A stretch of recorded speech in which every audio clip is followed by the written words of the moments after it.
So now it's, I think, around 1:30 in the morning on Saturday, December 17th, and yesterday, or for me it's still today because I'm still in the same clothes I wore on Friday, except for my sweater. I got another interview. I'm still uploading the review to the first interview while I'm making this, but then it was the interview I got when I was eating the bologna sandwich. I went to that interview today. I got they called me, I called back, I got an interview, and I went to it basically. So yeah, that was really fast. I don't think that the interview I had today had anything to do with the hiring agency. It was just like this random coincidence. And it went okay. I wasn't anywhere near as nervous as I was for the hiring agency interview. Some of my answers could have been better, yeah, but it's like no matter what you do with an interview, you're going to be nervous. And I guess when I get nervous, like, I get brain farts. Like, I want my answers to come from the heart, so I like to let I know this isn't exactly the right term. I want to let my subconscious answer the question, so, like, whatever the first thing that comes to mind will be the right answer. Oh, you know what I mean, hopefully. But then, like, it's like when they ask me a question, I finally think of an answer. It's like I know I need to elaborate a little bit more. I don't need to go into full-on detail. That's a little too much information, but just a little bit more, and it's like my brain just cuts off. It's like, oh, you said like 5 words, you're done. And it's like tumbleweed just going through my brain. Yeah. I know I'm not the best speaker, as you can tell from my videos. That's something I need to work on. I don't know how I'm going to work on that, but yeah. So I went to the interview. I had to wait a little bit, which wasn't a big deal because when I went, it's a place where they have customers, and I will be open customer service, so there's like cash registers and things. And when I went in, their credit card machine was down, and they were a little short-staffed, so that was understandable. They showed me, I got the tour before I even got the interview, so I don't know what that says about anything, because they were kind of busy.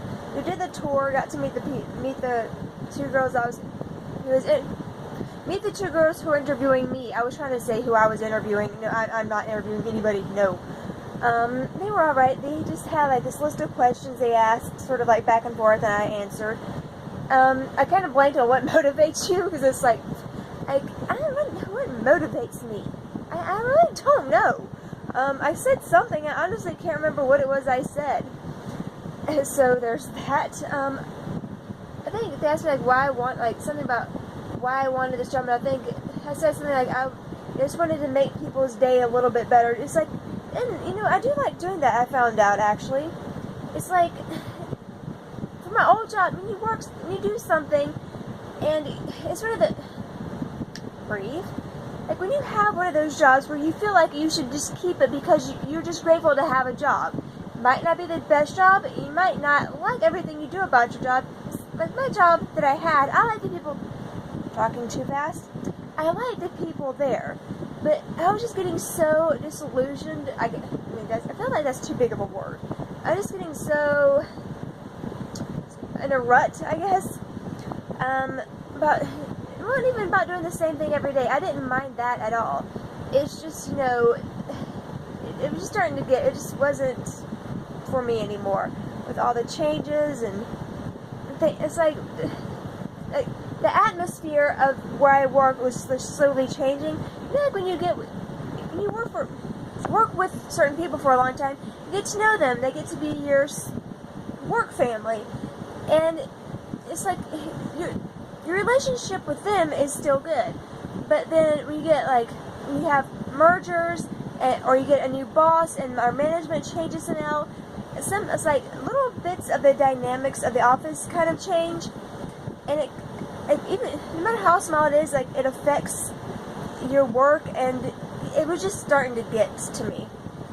And it was like I was just kind of getting into that mood where I'm coming here because I have a job, and while I'm grateful to have a job, I don't give a rat's anymore. It just went.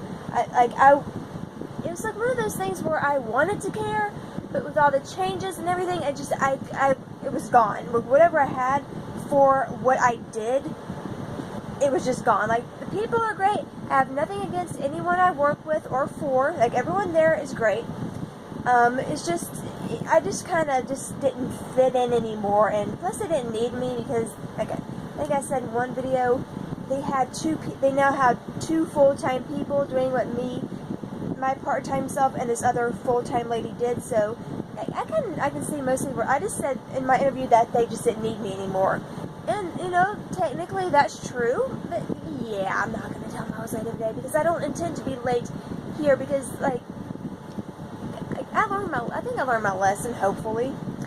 And since this is a new thing, I don't have the job yet. They have to send my interview questions to HR, and then they'll decide wages and everything. At this point, I don't really care. Like, they're offering me full-time, so, like, I don't care.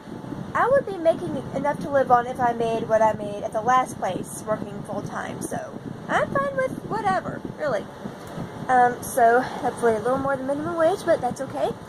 I know I said in my hiring agency interview that I'm like, $9 an hour? That doesn't seem like too much starting out now, because $8, it's not enough, no.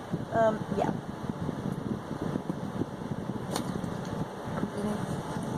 But anyhow, and I'm kind of rambly, because it's late, it's like 1:30 in the morning, and it's cold as heck in here.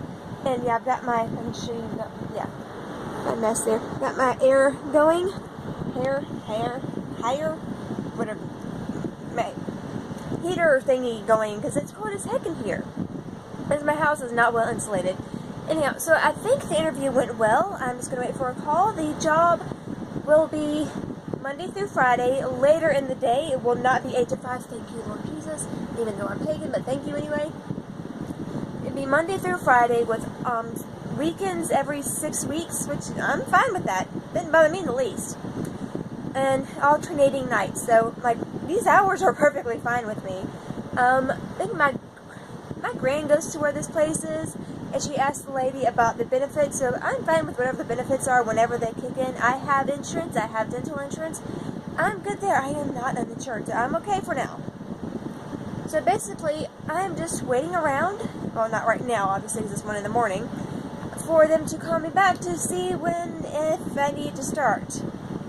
So, I was told that I have the job, but again, the person who said I have the job isn't the one who's actually going to hire me, so I'm not gonna, say I have the job yet, but I'm hopeful, and I'm ready. Like, I want to try this out.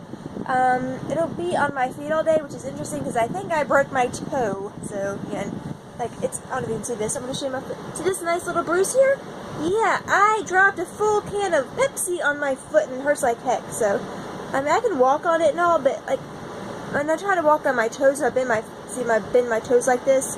Like, my toes are kind of wonky, and my toe polish is like jacked up right now, but whatever. It does hurt a little bit, but it's not unbearable. Like, if I actually went and took an ibuprofen, I'm sure I'd be fine, but nah, it didn't hurt that bad, so whatever. And then, okay, so my interview was at 10, and I got out around 11 something, and I'm like, oh, hey, Star Wars is out, Rogue One is out today. I need to go see that. I know my friend and I are going to go see it on Tuesday for her birthday. It's like, wait a minute, ooh, this movie is in 3D. What time does it start? Ooh, 11:15. I went straight from my interview right to the movie theater, and I will do a review on Rogue One in my next video. I'm not going to do one here, that would be weird, but yeah. Also, after the movie, I went to my car, and I looked down, and I found a phone. Like, just someone out there in my city lost their Samsung Galaxy S6 from AT&T, and I, took pictures of it. I tried to turn it on, but the thing was dead. It was like, the bottom part had like red mud all over it, and the top part was cracked, and it was dead as a doornail. I managed to charge it a little bit, but I only got it to like 11% before I actually found the AT&T store. I'm like, I could take this to the lobby of the movie theaters, but yeah, I don't know the people working at the theater. No offense to anyone there. But, you know, your policy, your loyalty, whatever, is to the theater, not some random patron's cell phone, which I'm sure you have to return it, but I figured the best thing to do would be to take it to the AT&T store, which I did, and they were grateful, so hopefully AT&T will get this person their cell phone back. I have no idea whose it was. There was no case, no identification, nothing. The phone was taking forever to charge, so, and I don't know how the S6 works, if it needs to be fully charged before you turn it on, and that felt like an invasion of privacy, so I just handed it over and out the door I went, so yeah. Okay, so yeah, I'm gonna go and I'll see you in the next video. Bye.